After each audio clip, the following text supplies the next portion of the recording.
tedeschi lo conoscevano, hai voglia se lo conoscevano. Era il pugile ideale per le scommesse, un grande peso piuma contro un bel peso medio. E giù soldi, tanti soldi. Non c'era il ring, solo il piazzale, e loro che urlavano, si divertivano, giocavano, sempre di domenica, quando non si lavorava. Noi assistevamo agli incontri, ma con che spirito. I tedeschi davano a chi combatteva un premio, spesso un pezzo di pane.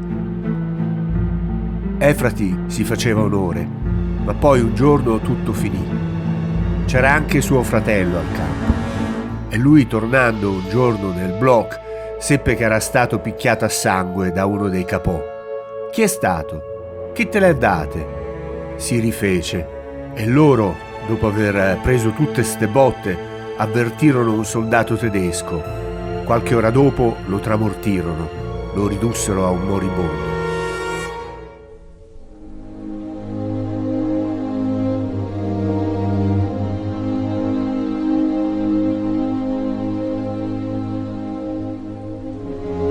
Per gli amici e i familiari era Lello, o più affettuosamente Lelletto.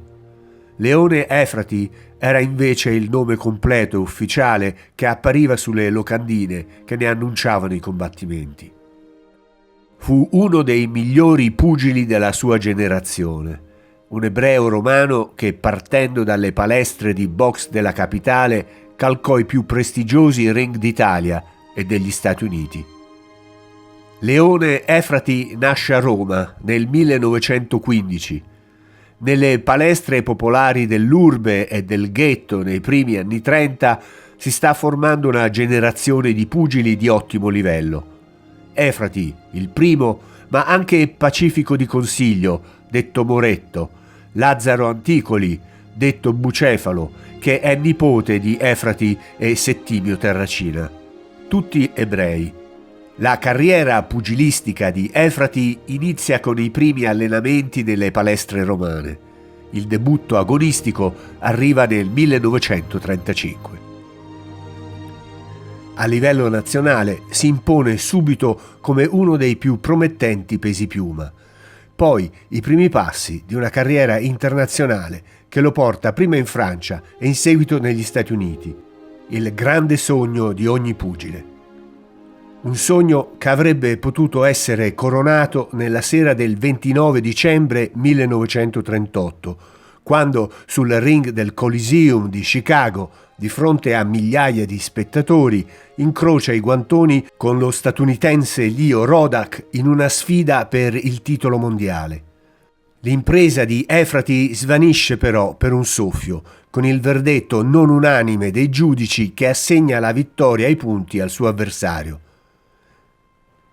Nel 1939, all'apice della sua carriera, viene inserito tra i migliori 10 pesipiuma del mondo dalla classifica dell'americana National Boxing Association. Proprio in quell'anno, però, nonostante l'offerta avanzata dalla Federazione Pugilistica Statunitense di rimanere in America e di prendere la cittadinanza statunitense, decide di interrompere la sua felice esperienza professionista oltreoceano e di tornare in Italia per stare vicino alla famiglia nel drammatico momento seguito all'introduzione delle leggi razziali.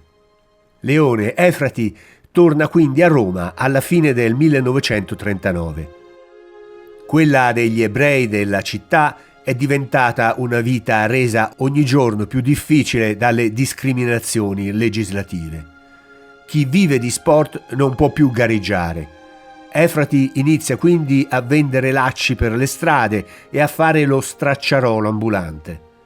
Non rinuncia però a coltivare quella che è la sua passione e la sua vera professione, continuando ad allenarsi ogni sera nei locali della Palestra Audace, una delle poche società sportive che decide di non cacciare i suoi atleti colpiti dalla discriminazione antisemita del regime. Anche se il figlio Romolo racconta che l'accesso gli era permesso di nascosto grazie ad un custode compiacente. Con l'arrivo dell'8 settembre 1943 e la conseguente occupazione tedesca, la situazione peggiora drasticamente. Quelle che erano ristrettezze economiche e piccoli soprusi quotidiani si trasformano nell'incubo degli arresti e delle deportazioni. Leone Efrati, la moglie Esther e i 3 figli riescono a nascondersi e a salvarsi dal grande rastrellamento del 16 ottobre 1943. Sono costretti a cambiare spesso il loro nascondiglio, case di amici fidati, cortili e androni di palazzi mai troppo sicuri, rifugi ancora più precari, quali ponti e gallerie.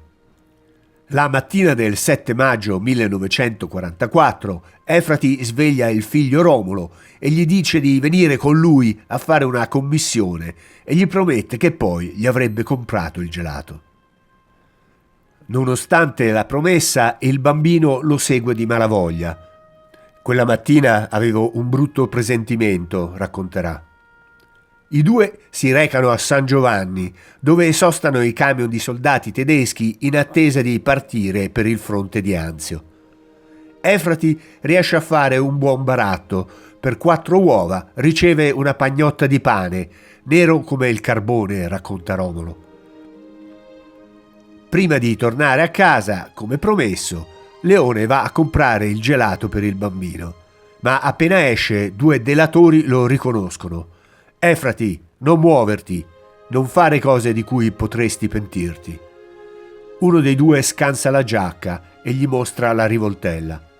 In quel periodo 4 bande di delatori si dividono Roma. Con la scusa di un normale controllo, padre e figlio sono condotti in via Tasso al carcere delle SS e consegnati ai nazisti che li tengono con la faccia al muro e mani sulla testa per 2 ore. È lì che Romolo apprende il nome dei delatori, quando l'ufficiale tedesco chiama i loro nomi, Console e Ceccarelli, per assegnare loro la ricompensa in denaro. 10.000 lire per l'adulto, 3.000 lire per il bambino.